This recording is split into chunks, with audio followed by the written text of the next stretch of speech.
Hai,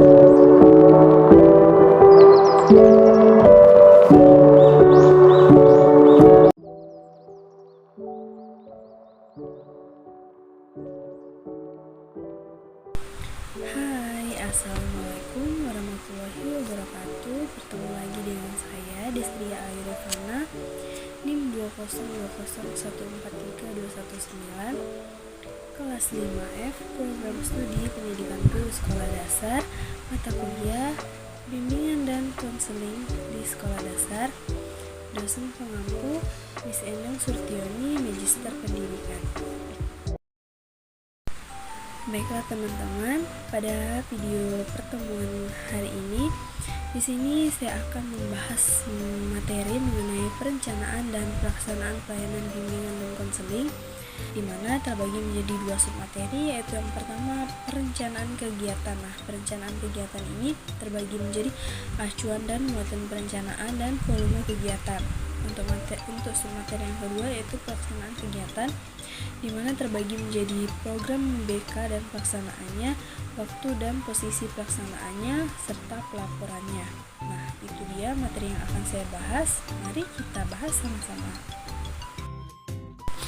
Baiklah, materi yang akan dibahas yaitu mengenai perencanaan dan pelaksanaan pelayanan bimbingan dan konseling, di mana untuk materi yang pertama itu perencanaan kegiatan.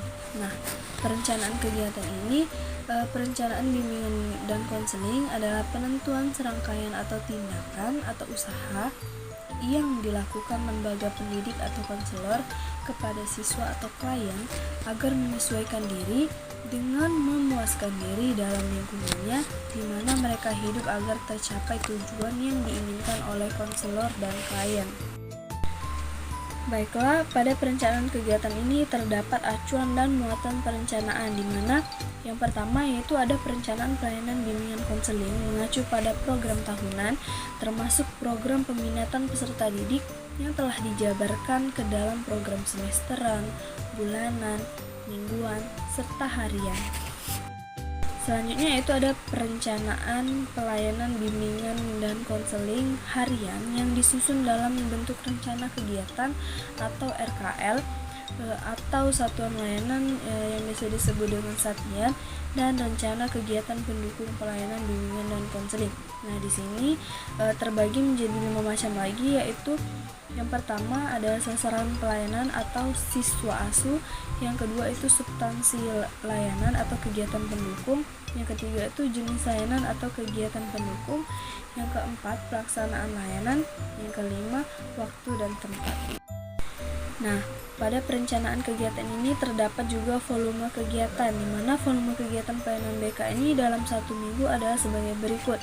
Yang pertama yaitu volume kegiatan mingguan guru bimbingan dan konseling atau konselor ini disusun dengan memperhatikan siswa yang diasuh seorang guru bimbingan dan konseling atau konselor, yaitu minimal 150 orang, dengan catatan semua kegiatan guru BK atau konselor ini dalam pengasuhan siswa tiap minggu secara langsung ditujukan kepada asuhnya yang berjumlah 150 orang itu.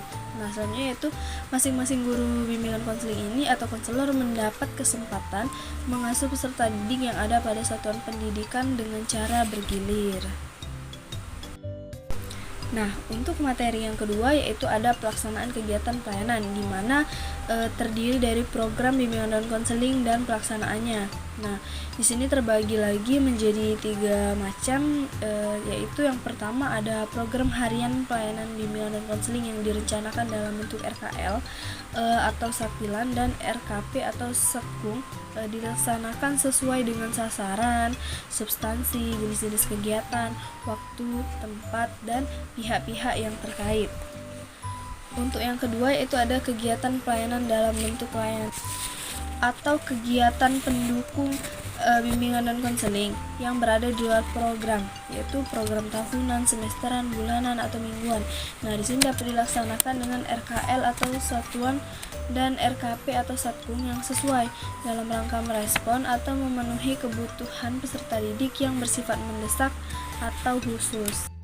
Nah, yang selanjutnya yaitu ada kegiatan pelayanan bimbingan dan konseling dan pendukung dilaksanakan melalui penerapan berbagai pendekatan, metode, teknik, serta estetik yang mencerminkan pelayanan profesional sesuai dengan karakteristik atau kebutuhan, permasalahan dan kondisi peserta didik atau sasaran layanan. Selanjutnya, pada pelaksanaan kegiatan ini terdapat waktu dan posisi pelaksanaannya, di mana di dalam yang pertama itu di dalam jam pelajaran. Nah, dalam jam pelajaran ini kegiatan tatap muka dilaksanakan secara klasikal dengan rombongan belajar siswa dalam tiap kelas untuk menyelenggarakan layanan informasi, penempatan dan penyaluran, penguasaan konten, kegiatan instrumental, serta layanan kegiatan lain yang dapat dilakukan di dalam kelas.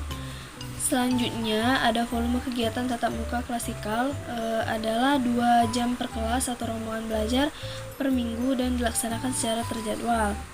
Ya, untuk dalam jam pelajarannya juga kegiatan tatap muka non klasikal ini diselenggarakan dalam bentuk layanan konsultasi, kegiatan konferensi kasus, himpunan data, kunjungan rumah dan alih tangan kasus.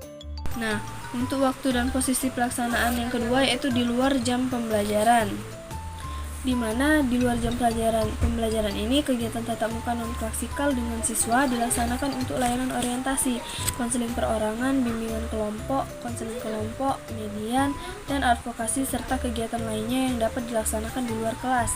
Nah, selanjutnya 1 kali kegiatan layanan atau pendukung bimbingan konseling di luar kelas atau di luar jam pembelajaran ekuivalan dengan 2 jam pembelajaran tatap muka dalam kelas. Selanjutnya, kegiatan pelayanan BK di luar jam pembelajaran satuan pendidikan ini maksimal 540 dari seluruh kegiatan pelayanan bimbingan konseling diketahui dan dilaporkan kepada pimpinan satuan pendidikan. Nah, untuk yang terakhir yaitu ada pelaporan, di mana pelaporan ini kegiatan pelayanan bimbingan konseling dicatat dalam laporan pelaksanaan program.